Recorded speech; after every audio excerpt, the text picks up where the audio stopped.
नमस्कार दोस्तों, जय माता दी। तो आज की इस वीडियो में हम बात करने वाले हैं कि भगवान श्री कृष्ण, भगवान हमारे जो अंतर्यामी है, फिर भी उन्होंने द्रौपदी के पुकारने का इंतजार क्यों किया। ऐसा उद्धव जी ने श्री कृष्ण से ये प्रश्न किए थे।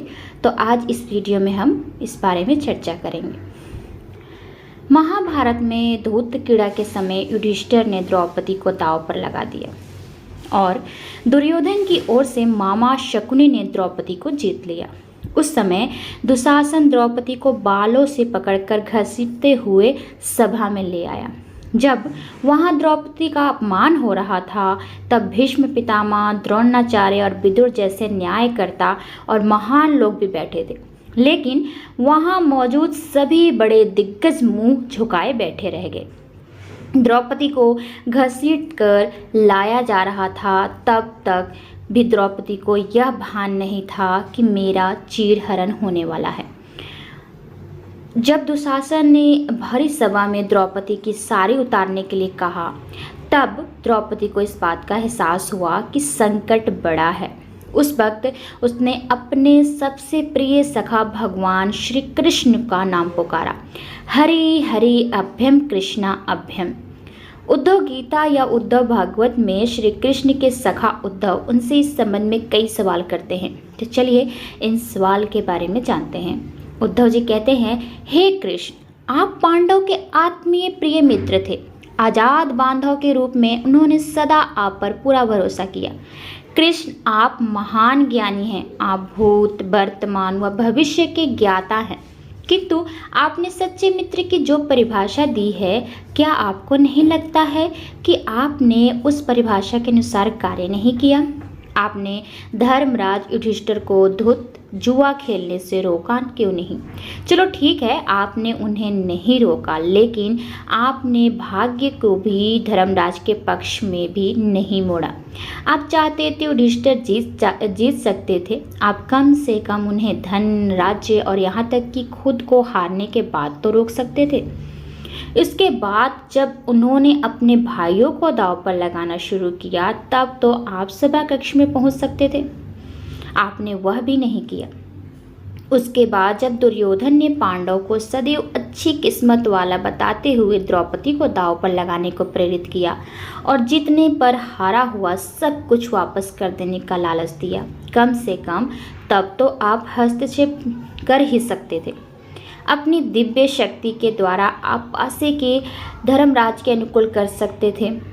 इसके स्थान पर आपने तब हस्तक्षेप किया जब द्रौपदी लगभग अपना शील खो रही थी।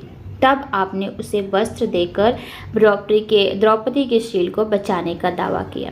लेकिन आप यह दावा भी कैसे कर सकते हैं? उसे एक आदमी घसीट कर सभा में लाता है और इतने सारे लोगों के सामने निर्वस्त्र करने के लिए छोड़ देता है।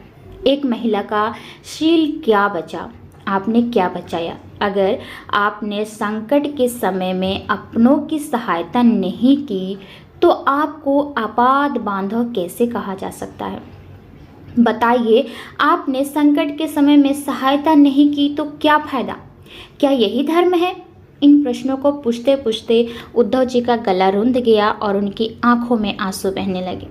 भगवान श्री कृष्ण मुस्कुराते हुए बोले, प्रिय उद्धव, यह सृष्टि का नियम है कि विवेकवान ही जीतता है।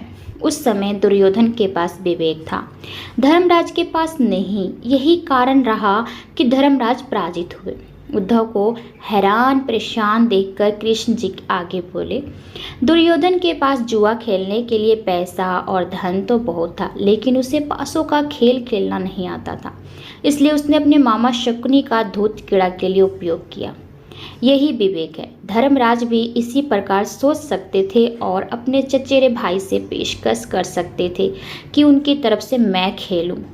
जरा विचार करो कि अगर शकुनी और मैं खेलते तो कौन जीतता? पासे के अंक उसके अनुसार आते या मेरे अनुसार?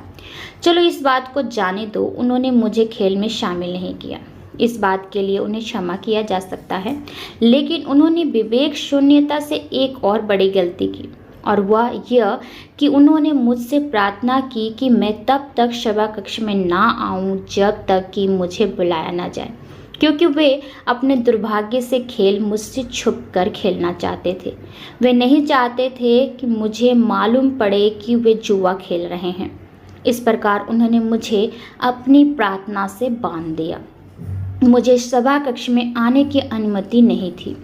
इसके बाद भी मैं कक्ष के बाहर इंतजार कर रहा था कि कब कोई मुझे बुलाता है।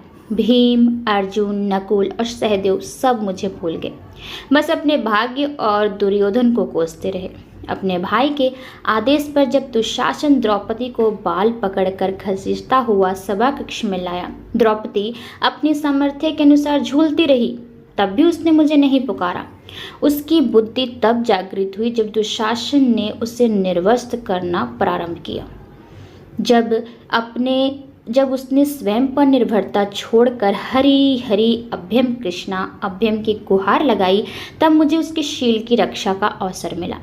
जैसे ही मुझे कोई पुकारा गया, मैं अविलंब पहुंच गया। और अब इस स्थिति में मेरी गलती क्या है बताओ? उद्धव बोले, कान्हा, आपका स्पष्टीकरण प्रभावशाली अवश्य है, किंतु मुझे पूर्ण संतुष्टि नहीं हुई। क्या मैं एक और प्रश्न पूछ सकता हूँ? कृष्ण की अनुमति से उद्धव जी ने पूछा। इसका अर्थ यह हुआ कि आप तभी आओगे जब आपको कोई बुलाएगा। क्या संकट से घिरे अपने भक्त की मदद करने से आप स्वयं नहीं आ सकते? कृष्ण जी मुस्कुराए। उद्धव, इस सृष्टि में हरेक का जीवन उसके स्वयं के कर्म फल के आधार पर संचालित होता है। ना तो मैं इसे चलाता हूँ और ना ही इसमें कोई हस्तक्षेप करता हूँ। मैं केवल एक साक्षी हूँ। मैं सदैव तुम्हारे नज़दीक रहकर जो हो रहा है उसे देखता हूँ। यही ईश्वर का धर्म है। उलाहना देते हुए उद्धव जी पूछते हैं, वाह वाह, बहुत अच्छा कृष्ण। तो इसका अर्थ यह हुआ कि आप हमारे समीप खड़े रहकर हमारे सभी दुष्कर्मों का निरीक्षण करते रहेंगे। हम पाप पर पाप करते रहेंगे और आप हमें साक्षी बनकर देखते रहेंगे। क्या आप यही चाहते हैं कि हम भूल करते रहें, पाप की गठरी बांधते रहें और उसका फल भुगतते रहें? तब कृष्ण जी बोले, उद्धव, तुम शब्दों के गहरे अर्थ को समझो। जब तुम समझकर अनुभव कर लोगे कि मैं तुम्हारे समीप साक्षी के रूप में हर पल हूँ, तो क्या तुम कोई गलत या बुरा कर सकते हो? तुम निश्चित रूप से कुछ भी बुरा नहीं करोगे। जब तुम यह भूल जाते हो कि यह समझने लगते हो कि मुझसे छुप कर कुछ भी कर सकते हो, तब ही तुम कठिनाइयों में फंसते हो। धर्मराज का अज्ञान यह था कि उसने माना कि वह मेरी जानकारी के बिना जुआ खेल सकता है। अगर उसने यह समझ लिया होता कि मैं प्रत्येक के साथ हर समय साक्षी रूप में उपस्थित हूँ, तो क्या खेल का रूप कुछ और नहीं होता? उद्धव मंत्रमुग्ध हो गए और बोले, प्रभु, कितना गहरा प्रदर्शन है, कितना महान सत्य। प्रार्थना और पूजा पाठ से ईश्वर को अपनी मदद के लिए बुलाना तो महज हमारी प्रभावना है, किंतु जैसे ही हम यह विश्वास करना शुरू करते हैं कि ईश्वर के बिना पत्ता भी नहीं हिलता, तब हमें साक्षी के रूप में उनकी उपस्थिति महसूस होने लगती है। गड़बड़ तब होती है जब हम इसे भूलकर सांसारिकता में डूब जाते हैं। तो उम्मीद करती हूँ कि आपको आज की वीडियो बेहद पसंद आई होगी। तो ऐसे ही अगली वीडियो में आपसे मिलते हैं, तब तक के लिए आज्ञा दीजिए। धन्यवाद।